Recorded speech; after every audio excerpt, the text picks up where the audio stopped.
शहर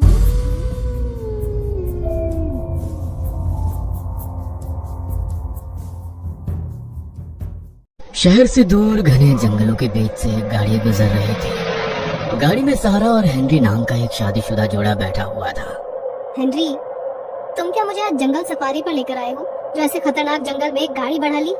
अच्छे खासे हाईवे से जा रहे थे हम लोग। अरे नहीं, ये जंगल सफारी नहीं, शॉर्टकट है। अभी मेन रोड से जाते ना तो मैसूर पहुंचते पहुंचते 4 घंटे लग जाते। मैप पर पूरा रोड हैवी ट्रैफिक शो कर रहा है। सारा अपने चारों ओर फैले जंगल को देख थोड़ी घबराई हुई थी। वही हेनरी तेज स्पीड में गाड़ी भगाकर जल्दी से जल्दी ये जंगल पार कर लेना चाहता था। अचानक उनकी गाड़ी हिचकोले खाने लगती है और देखते ही देखते बंद पड़ जाती है। हेनरी, ये क्या हो रहा है हमारी गाड़ी को? प्लीज ये मत कहना कि गाड़ी खराब हो गई है। गाड़ी में पेट्रोल तो है ना? ऑफ कोर्स सारा, पेट्रोल फुल है, लेकिन मुझे भी समझ में नहीं आ रहा कि गाड़ी को अचानक से हुआ क्या है। प्लीज अब तुम गाड़ी से बाहर मत निकलना। एक तो रात का समय, ऊपर से यहाँ दूर दूर तक कोई नजर नहीं आ रहा, कोई गाड़ी तक नहीं गुजर रही है इस सड़क से। मैं तुम्हें इस जंगल में गाड़ी से बाहर नहीं निकलने दूंगी। कम ऑन सारा, ऐसे डरोगी तो कैसे काम चलेगा? और भूलो मत, जानवर इंसान से ज्यादा खतरनाक नहीं होते। एक बार चेक तो करना ही पड़ेगा कि आखिर गाड़ी को हुआ क्या है। हेनरी गाड़ी से उतरता है और गाड़ी का बोनट खोलकर चेक करने लगता है। ओह माय गॉड, इसमें से तो धुआं निकल रहा है। अब क्या करें? मुझे नहीं लग रहा कि अब ये गाड़ी चलने वाली है। देखो, इतनी रात को इस जंगल में मुझे पहले ही डर लग रहा है। जंगली जानवरों की आवाज सुनाई दे रही है तुम्हें? अगर उन्हें पता लग गया ना इस घने जंगल में हमारे जैसे 2 शिकार घूम रहे हैं, तो वो डिनर करने के लिए इधर ही आ जाएंगे। तुम चुपचाप आकर गाड़ी में बैठो।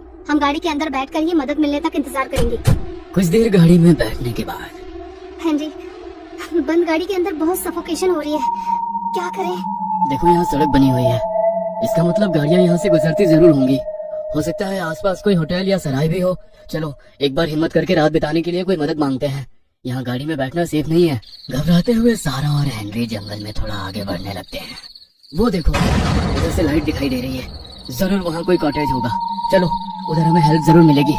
रोशनी की डायरेक्शन में आगे बढ़ते हुए सारा और हेनरी एक पुरानी सी हवेली के सामने पहुँच जाते हैं।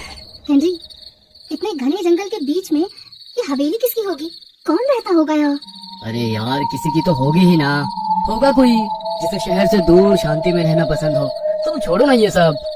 हेनरी उस बड़ी सी हवेली का दरवाजा खटखटाता है। कुछ ही पलों में वो पुराना और जंग लगा दरवाजा तेज आवाज के साथ खुलता है और अपने सामने उन्हें हाथ में छड़ी पकड़े हुए एक बूढ़ी औरत नजर आती है।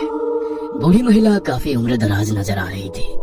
उसका चेहरा सफेद और झुर्रीदार नजर आ रहा था। सारा और हेनरी को देखकर वो बूढ़ी महिला मुस्कुराने लगती है। आओ बच्चों, स्वागत है तुम्हारा। साधारण से सुनाई देने वाले ये शब्द उस बुढ़िया के मुंह से सुनकर ना जाने क्यों सारा को कुछ अजीब सा महसूस हुआ। अब हम लोग यही जंगल वाली सड़क से गुजर रहे थे, अचानक हमारी मुझे पता है तुम्हारी गाड़ी खराब हो गई है। तुम्हें रात बिताने के लिए जगह चाहिए, इसीलिए मेरे बंगले में चले आए, यही ना? अरे भाई, ऐसे आंखें फाड़कर हैरानी से क्या देख रहे हो? अब इस सुनसान जंगल में पिकनिक मनाने तो कोई आता नहीं। गाड़ी ही खराब हुई है, इसीलिए आए होंगे। चलो अब ज्यादा सोचो मत, आओ मेरे साथ। बूढ़ी उन्हें लेकर बड़े से बंगले के गलियारे से गुजरने लगती है। हेनरी, तुम्हें ये सब कुछ अजीब नहीं लग रहा? इस सुनसान जंगल में अचानक से हमें ये बंगला मिल गया और फिर इन्होंने हमें बिना कुछ भी पूछे अपने घर में रुकने की परमिशन भी दे दी। सारा, तुम क्यों सब कुछ कॉम्प्लिकेटेड करने पर तुली हुई हो? अरे आज रात की बात है, माना कि ये थोड़ी अजीब है, लेकिन अब घने जंगल के बीच में 5 स्टार होटल की फैसिलिटी तो नहीं मिलेगी ना। इस बंगले में रहेंगे तो कम से कम जंगली जानवरों का खतरा तो नहीं रहेगा। अब आपका बंगला तो बहुत बड़ा है और बहुत पुराना भी नजर आता है। इतने बड़े बंगले में आप अकेली रहती हैं? आपकी फैमिली में और कौन कौन है? अकेली? अकेली नहीं हूँ मैं। थोड़ी देर में पता चल जाएगा तुम्हें कि यहाँ और कौन कौन रहता है। इतनी भी क्या जल्दी है? आप हमें हमारा रूम दिखा दीजिए प्लीज। काफी रात हो गई है और सुबह हमें जल्दी ही निकलना होगा। हाँ, क्यों नहीं। ये लो, यही है तुम्हारा कमरा। कमरे में पहुंचकर सारा और हेनरी की थोड़ी सांस में सांस आ गई थी। जल्दी से सो जाते हैं, सुबह जल्दी उठकर यहाँ से बाहर निकलते हैं। मुझे ये जगह कुछ ठीक नहीं लग रही। ये बुढ़ी कुछ ज्यादा ही मिस्टीरियस नहीं लगी तुम्हें? बात कम करती है और डराती ज्यादा है। अरे छोड़ो ना उनको, तुम चेक करो तुम्हारे मोबाइल में नेटवर्क आया क्या? पता नहीं ऐसा क्या है यहाँ कि मोबाइल में नेटवर्क ही नहीं है। पता नहीं क्या हो रहा है हमारे साथ। हेनरी और सारा अपने कमरे में लेट जाते हैं। कुछ ही देर में वे लोग गहरी नींद में पहुंच गए थे। पता नहीं ये रात कौन सा पहर था। सारा गहरी नींद में थी। नींद में उसने महसूस किया कि जैसे उसे 3 लोगों ने घेर रखा है और वे कुछ अजीबो गरीब से मंत्र पढ़कर उसके ऊपर कुछ छिड़क रहे हैं। सारा घबरा कर उठ बैठती है तो खुद को एक अनजान से कमरे में पाती है। हेनरी, कहाँ हो तुम? ये तो वो कमरा नहीं है जहाँ हम सोए थे। ये मैं कहाँ आ गई हेनरी? प्लीज हेनरी, जल्दी आओ, मुझे बहुत अजीब सी फीलिंग्स आ रही है। हेनरी! सारा कमरे में दौड़ते हुए बाहर निकलने के लिए दरवाजा ढूंढ रही थी। सारा जिस कमरे में फंसी हुई थी वहाँ दीवार में हर तरफ दरवाजे ही दरवाजे लगे थे, लेकिन जैसे ही वो उन दरवाजों को खोलती सामने एक दीवार दिखाई देती। किसी दरवाजे से निकलकर वो वापस पहले वाले दरवाजे के सामने आ जाती, जैसे उस कमरे में बाहर निकलने का कोई रास्ता ही नहीं है। मानो कमरा नहीं, एक भूल भुलैया था वो। सारा एक दरवाजे से निकलती इधर उधर दौड़ती और फिर वापस उसी जगह पहुंच जाती। सारा का डर से हाल बेहाल हो रहा था। अचानक ही उसे कमरे से किसी के रोने की आवाज सुनाई देने लगती है। कौन है वहाँ? मैं पूछती हूँ, कौन है?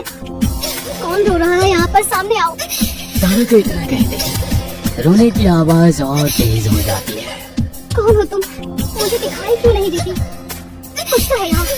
मैंने कहा था हेनरी, मुझे ये घर कुछ ठीक नहीं लग रहा, लेकिन हेनरी ने मेरी बात नहीं मानी। पता नहीं वो किस हाल में होगा। हेनरी, तुम कहाँ हो हेनरी? सारा कमरे से बाहर निकलने का रास्ता ढूंढ रही थी, तभी उसे दीवार पर एक आकृति दिखाई देती है। सारा उसे छू कर देखती है तो वो उसे कुछ अजीब सा लगता है। सारा उस आकृति को घुमा कर देखती है।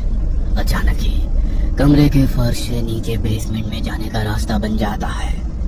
सारा घबराते हुए उस बेसमेंट में पहुंच जाती है, लेकिन बेसमेंट में पहुंचने पर उसकी सांस थम जाती है। ये बेसमेंट बड़ा ही डरावना नजर आता था।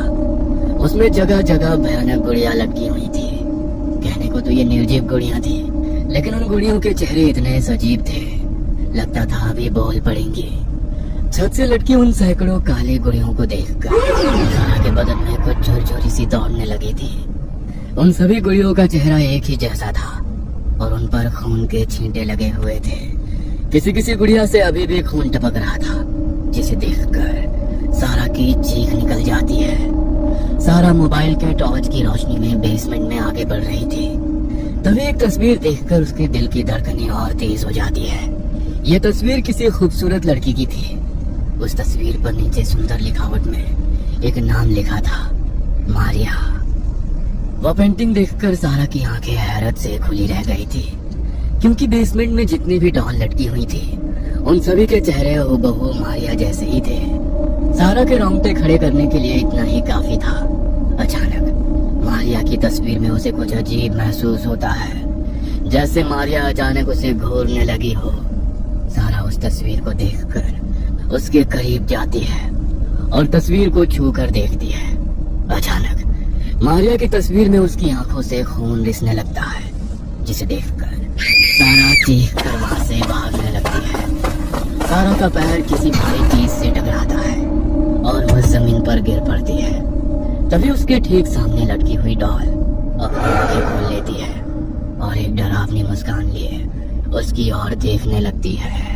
जरूर वो बुढ़िया कोई काला जादू जानती है, उसने ही मुझे यहाँ पर कैद कर लिया है। मैं हार मानने वालों में से नहीं हूँ। अपने हेनरी को लेकर मैं यहाँ से बाहर निकल जाऊंगी। हेनरी ठीक कहता है, इंसान जानवर से ज्यादा खतरनाक होता है। मैं अब यहाँ नहीं रुकूंगी। सारा बेसमेंट में इधर उधर दौड़ते हुए ऊपर जाने के लिए सीढ़ियाँ ढूंढ रही थी कि तभी उसे छड़ी टिकाने की खटखट आवाज सुनाई देने लगती है। ओह शिट, लगता है वो बुढ़िया आ रही है। मुझे छिप जाना चाहिए। पता नहीं मुझसे क्या चाहती है वो। कुछ ही देर में बूढ़ी औरत अपने झुके शरीर और छड़ी को जमीन में टिकाती बेसमेंट में पहुंच गई थी। बूढ़ी बेसमेंट में अपनी छड़ी टिकाती घूम रही थी, लेकिन सारा को नहीं ढूंढ पा रही थी, क्योंकि सारा ने खुद को एक अंधेरे कमरे में बंद कर लिया था। छिपने करने का कोई फायदा नहीं है सारा। इस घर से कोई बाहर नहीं जा सकता। देखो, मेरी फैमिली तुम्हारा वेट कर रही है। उनको वेट कराना अच्छी बात नहीं है। उन्हें गुस्सा आ गया तो तुम्हारे लिए तकलीफ हो जाएगी। आओ, तुम तो मिलना चाहती थी ना सबसे। देखो, यहाँ मेरे पति है, मेरी बेटी मारिया है और मेरी पोती। देखो ना कितनी प्यारी है वो। तुम मिलना नहीं चाहोगी उनसे? अच्छा ठीक है, मत मिलो, लेकिन हेनरी से तो मिलना है ना तुम्हें। क्या किया इन्होंने मेरे हेनरी के साथ? ये मैं कहाँ फंस गई हूँ? ओह गॉड, हेल्प मी प्लीज। अच्छा, तो हाइड एंड सीक खेलना चाहती हो मेरे साथ? मारिया को भी बहुत पसंद है ये गेम, बस उसे गुस्सा थोड़ा ज्यादा आता है। हाइड एंड सीक में वो जिसे पकड़ लेती है उसको तड़पा तड़पा कर मारती है। ठीक है, हम सब मिलकर ढूंढते हैं तुम्हें। जो तुम्हें ढूंढेगा उसको ही तुम्हारा शिकार करने का मौका मिलेगा। वो डॉल देखी ना तुमने? वो सब कभी इस हवेली में गेस्ट बनकर आए थे। मैंने समझाया भी था कि यहाँ से वापस जाना संभव नहीं, लेकिन उन्हें भी तुम्हारी तरह हाइड एंड सीक खेलने का शौक था। मारे गए सबके सब। सारा को उस अंधेरे कमरे से बूढ़ी की सभी बातें साफ साफ सुनाई दे रही थी। तभी उसे अपने पीछे किसी के होने का एहसास होता है। सारा पीछे मुड़कर देखती है, लेकिन वहाँ कोई नहीं था। अगले ही पल सारा को कमरे में एक कमरा नजर आता है, जिसकी सफेद आंखें उस अंधेरे कमरे में चमकती हुई इतनी डरावनी लग रही थी कि किसी का भी खून जमा दे।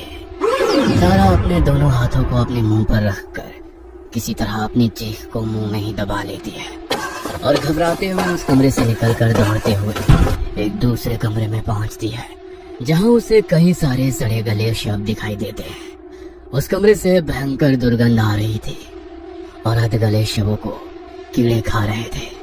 सभी शवों की आंखें और मुंह खुले हुए थे और सैकड़ों कीड़े उनके मुंह से कतार बनाकर बाहर की ओर आ रहे थे। ये नजारा देख सारा खुद पर काबू नहीं कर पाती है और उसे उल्टी हो जाती है। इतने सारे लोगों को मार चुकी है ये पागल बुढ़िया। पुलिस इसे पकड़ती क्यों नहीं? आखिर इसे चाहिए क्या? क्यों मार रही है मासूम लोगों को? अब समझ में आ रहा है कि इसने घने जंगल में अपना ये कॉटेज क्यों बनाया है, क्योंकि घने जंगलों के बीचों बीच कोई जान ही नहीं पाता होगा कि गायब हुए लोग आखिर गए तो गए कहाँ। यस, मैं पुलिस को कॉल करती हूँ, छोड़ूंगी नहीं इनको। सारा अपने फोन से पुलिस का नंबर मिलाती है, लेकिन उसका फोन डेड पड़ा हुआ था। नताशा, मेरी बच्ची, I love you so much. मैं नहीं जानती तुम्हें ये मैसेज कभी मिलेगा या नहीं, या जब तुम्हें ये मैसेज मिले मैं जिंदा रहूंगी या नहीं, लेकिन मुझे उम्मीद है कि एक दिन तुम जान पाओगे कि तुम्हारे मम्मी पापा कहाँ हैं। मैं तुम्हें अपनी लोकेशन शेयर कर रही हूँ। टेक केयर बेटा। मुझे उम्मीद है आज नहीं तो कल तुम अपने मॉम डैड को ढूंढते हुए आओगी जरूर। अपनी बेटी के लिए मैसेज रिकॉर्ड करके सारा सेंड बटन दबा देती है, लेकिन अभी भी मैसेज सेंड नहीं होता, जिसे देखकर सारा फिर से फूट फूट कर रोने लगती है। क्या सारा इस हाउस से निकल पाएगी? क्या नताशा को कभी पता चलेगा उसके माता पिता कहाँ हैं? क्या है इस घर की स्टोरी? जानने के लिए अगला भाग देखना ना भूलें।